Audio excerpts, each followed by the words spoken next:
ನಾನು ಬಾಗಲಕೋಟೆ ಜಿಲ್ಲೆಯ ಬೀಳಗಿ ತಾಲೂಕಿನ ಕೊರಮ ಸಮಾಜದ ಅಧ್ಯಕ್ಷರಾದ ಪರಸಪ್ಪ ಕಾಶ್ಯಪ್ಪ ಭಜಂತ್ರಿ ಅವರ ಸುಪುತ್ರಿ ಪ್ರಗತಿ ಪರಸಪ್ಪ ಭಜಂತ್ರಿಯಾದ ನಾನು ಎಲ್ಲ ಕೊರವ ಬಂಧುಗಳಲ್ಲಿ ವಿನಂತಿಸಿಕೊಳ್ಳುವುದೇನೆಂದರೆ, ಗೌರವಾನ್ವಿತ ಜಸ್ಟಿಸ್ ನಾಗಮೋಹನ್ ದಾಸ್ ಅವರ ಅಧ್ಯಕ್ಷತೆಯಲ್ಲಿ ನಡೆಯಲಿರುವ ಪರಿಶಿಷ್ಟ ಜಾತಿ ಒಳ ಮೀಸಲಾತಿ ಸಮೀಕ್ಷೆ 1ನೇ ಹಂತವನ್ನು ಮೇ 5ರಿಂದ ಮೇ 17, 2025 ನಡೆಯಲಿದ್ದು, ಅಧಿಕಾರಿಗಳು ತಮ್ಮ ಮನೆಗೆ ಭೇಟಿ ನೀಡಿ ತಮ್ಮ ಉಪಜಾತಿಗಳ ಮಾಹಿತಿ ಕೇಳಿದಾಗ ಎಲ್ಲರೂ ತಮ್ಮ ಉಪಜಾತಿ ಕೊರಮ ಜಾತಿ ಎಂದು ನಮೂದಿಸಬೇಕು.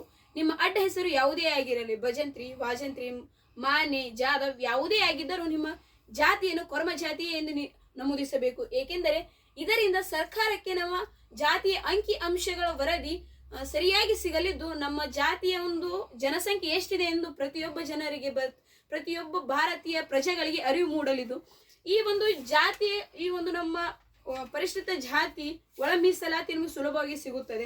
ಏಕೆಂದರೆ ಈ ಒಂದು ನಮ್ಮ ಪರಿಶಿಷ್ಟ ಜಾತಿ ಒಳ ಮೀಸಲಾತಿಗಾಗಿ ಡಾಕ್ಟರ್ ಬಿ ಆರ್ ಅಂಬೇಡ್ಕರ್ ಅವರು 2 ವರ್ಷ 11 ತಿಂಗಳು 18 ದಿನಗಳ ಕಾಲ ಕಷ್ಟಪಟ್ಟು ನಮ್ಮ ಸಲುವಾಗಿ ಭಾರತ ಸಂವಿಧಾನವನ್ನು ಬರೆದು ನಮಗೆ ಸಾಕಷ್ಟು ಸೌಲಭ್ಯಗಳನ್ನು ಒದಗಿಸಿಕೊಟ್ಟಿದ್ದಾರೆ. ಇದರಿಂದ ನಾವು ಮಾಡುವ ಕೆಲವಷ್ಟು ತಪ್ಪು ನಿರ್ಧಾರಗಳಿಂದ ನಾವು ಯಾಕೆ ಹೇಳಬೇಕು, ನಮ್ಮ ಒಂದು ಜಾತಿ ಕೊರಮ ಅಲ್ಲ, ನಾವು ಕೊರಚ ಅದಲ್ಲ, ನಮ್ಮ ಒಂದು ಜಾತಿ ಕೊರಮ ಜಾತಿ. ಇದರಿಂದ ಡಾಕ್ಟರ್ ಬಿ ಆರ್ ಅಂಬೇಡ್ಕರ್ ನಮಗೆ ಕೊಟ್ಟಿರುವಂತಹ ಸೌಲಭ್ಯಗಳು ನಮಗೆ ಸಿಗುತ್ತದೆ, ಒಳ ಮೀಸಲಾತಿ ಸರಿಯಾಗಿ ಸಿಗುತ್ತದೆ.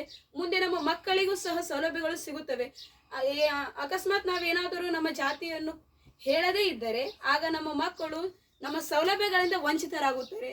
ಅದರ ಸಲುವಾಗಿ ನಮ್ಮ ಈ ಒಂದು ಕೊರಮ ಜಾತಿಯ ಜನಸಂಖ್ಯೆಯ ಆಧಾರದ ಮೇಲೆ ನಮ್ಮ ಒಳ ಮೀಸಲಾತಿ ನಮಗೆ ಸುಲಭವಾಗಿ ಸಿಗುತ್ತದೆ. ಅದಕ್ಕಾಗಿ ಎಲ್ಲರೂ ಒಂದು ಜಾತಿ ಸಮೀಕ್ಷೆಯಲ್ಲಿ ಅಧಿಕಾರಿಗಳು ಬಂದು ಭೇಟಿ ನೀಡಿದಾಗ ನಿಮ್ಮ ಜಾತಿಯನ್ನು ಕೊರಮ ಜಾತಿ ಎಂದು ನಮೂದಿಸಬೇಕು. ಜೈ ಭೀಮ್, ಜೈ ಕೊರಮ. ಧನ್ಯವಾದ.